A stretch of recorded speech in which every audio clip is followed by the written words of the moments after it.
Welcome back to this day. You might have had it happen to you before, where you have eye strain resulting from using computers or iPhones or other electronics. Dr. John Hovannessian with Harvard Eye Associates is here today to talk with us just about this topic. Hi, John. So nice to see you again. Happy New Year. How are you, Bobby? Happy New Year, and it's great to be here. Yeah, absolutely. And so when you were here right before the holidays, you were teaching us about, toys that can be potentially dangerous for the eyes and have Hope everybody had a healthy healthy holiday. Yes. Today we're going to talk about these things, which we've talked about before, the rectangles that run our lives, and how computers can make things difficult for us.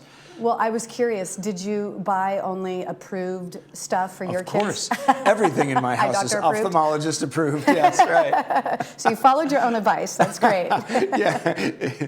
I have no control over what happens in my house, just to dispel any illusions people have about that. What's the old saying? Before I had children, I had 8 theories on parenting, and now I have 8 children and no theories. Oh, that's cute. I like that. I like that. Yeah, the ones we always said was, our lives won't change. Right.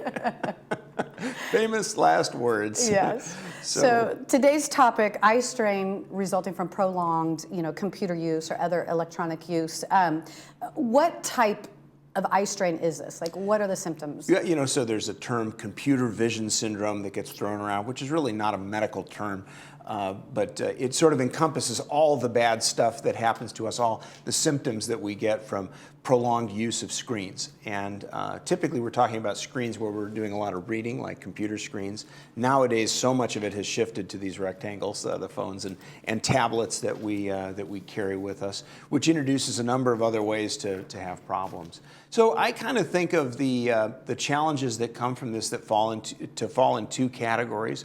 One is dryness of the eyes. And the other is sort of muscular, skeletal sort of discomfort that comes from prolonged posture while we're doing reading.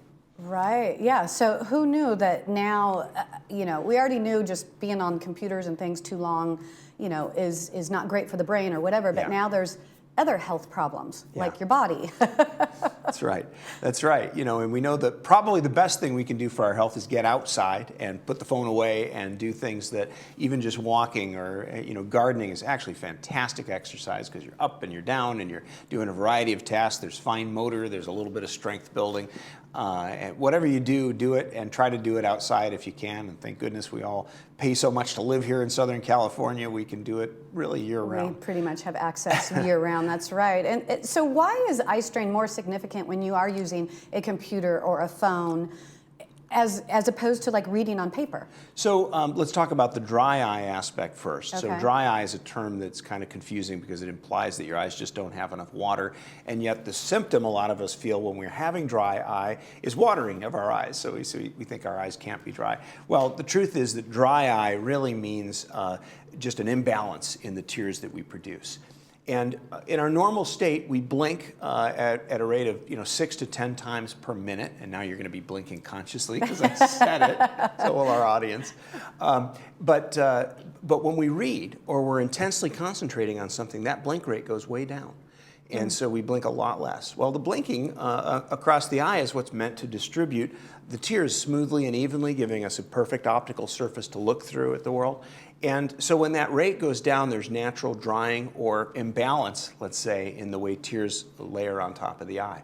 It's hard to make yourself blink more when you're reading, but it is easy to take breaks periodically. And taking breaks works to help the eyes kind of recover from a dry eye standpoint. And if they are dry, taking some supplemental eye drops, lubricant eye drops, can help a lot. There's a variety of different brands. You don't need to spend a fortune on artificial teardrops to have something that works for you. You should try different things. Lubricant eye drops, that's what they'll say. Sometimes it's a gel. The gels that they sell they would last a little longer, but they may blur vision a little more. Okay. So the trade-off is just that. Preservative-free, you can buy lubricant drops. If you're going to use them more than about 4 times a day, it probably makes sense to get preservative-free, because the preservatives can be a little irritating after a while. But you don't need to necessarily buy preservative-free if you're just using them occasionally. Okay. They're less expensive than the preservative-free, the standard ones. I also have a picture of a heated mask. Heated mask is something that helps to supplement your own tear production if your eyes tend to be dry. Oh, really? And this is true if they're dry under any circumstance, not just when you're on the computer for a prolonged time.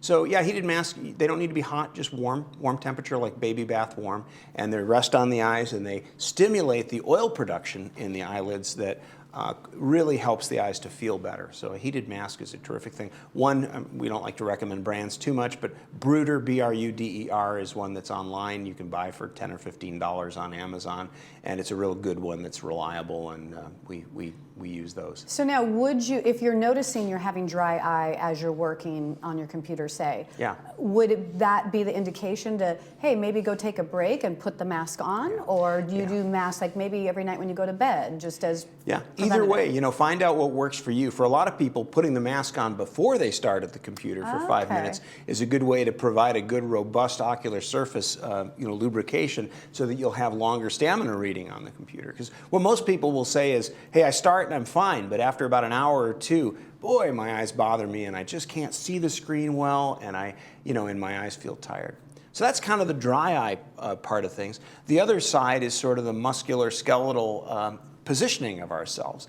Our posture during these activities where we're in a prolonged state of doing one thing is really quite important, isn't it? Yes. And it used to be we were just on desktop computers where we were at a desk, and I see people committing all kinds of postural sins when they do this with their legs crossed and leaning forward, and you're so focused you don't even realize you're doing that. And you're causing yourself great strain. My husband's had major hip pain from having his leg, however, when he's often editing at the computer. Propping up and just doing what seems comfortable, but in fact is causing problems, right?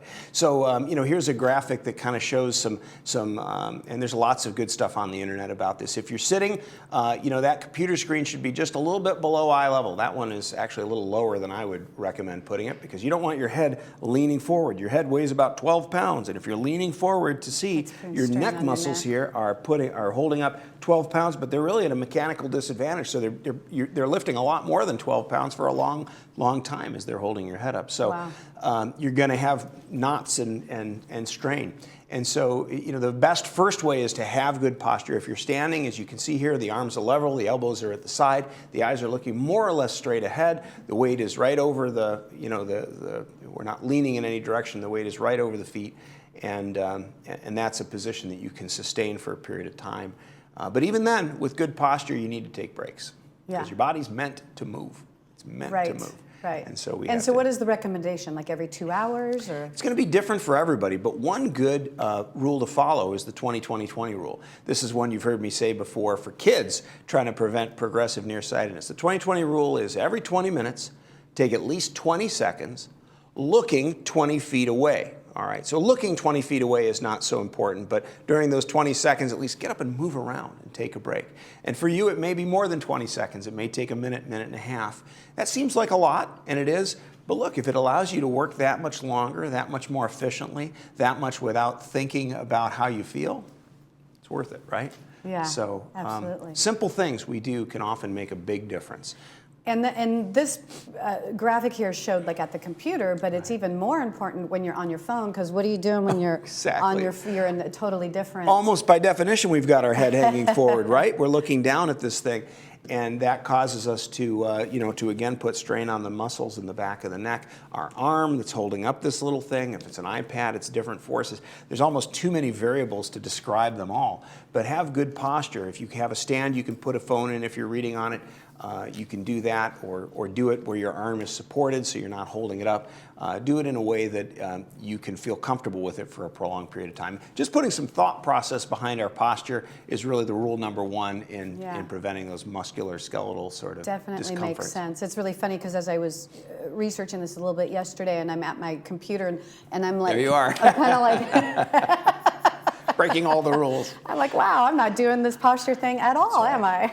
Yeah. One last thing I wanted to ask about was, it said computer glasses, because when you're at the computer, like I know I need glasses for up close, I'm getting closer Yeah. because of that. Great So I point. guess there's computer glasses There too. are, and if you spend prolonged time at a computer where it's at arm's length, it is a great investment to have a pair of glasses that are focused at arm's length. Most reading glasses are meant for about, Right.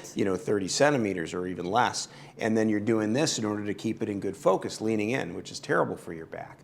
You don't need to spend a fortune for this. If you wear normally just drugstore reading glasses, and let's say you wear a 2 to do this, it's about half that number for arm's length. So it would be a +1 for arm's Okay. length, or if you wear a 250, about 125 for arm's length. Try that, see how that works for you, and that's a good rule of thumb to follow if you're buying just over-the-counter reading glasses. And of course, if you have astigmatism, if you have prescription glasses, those can be made precisely to get you, and a good suggestion for your eye doctor, when you go see your eye doctor, tell the doctor, hey, I measured my eyes at my computer, and my computer monitor is exactly this far from my eyes when I'm reading.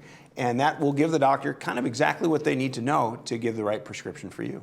Awesome. Wonderful. Well, Neat, thank huh? you so much for being here and giving us all this information. It's a pleasure seeing you. Happy New Year. It's Yes. great to be here, and hopefully this helps our viewers a little bit. Yeah, thank you. Don't change that channel because we'll be back with more of This Day right after this.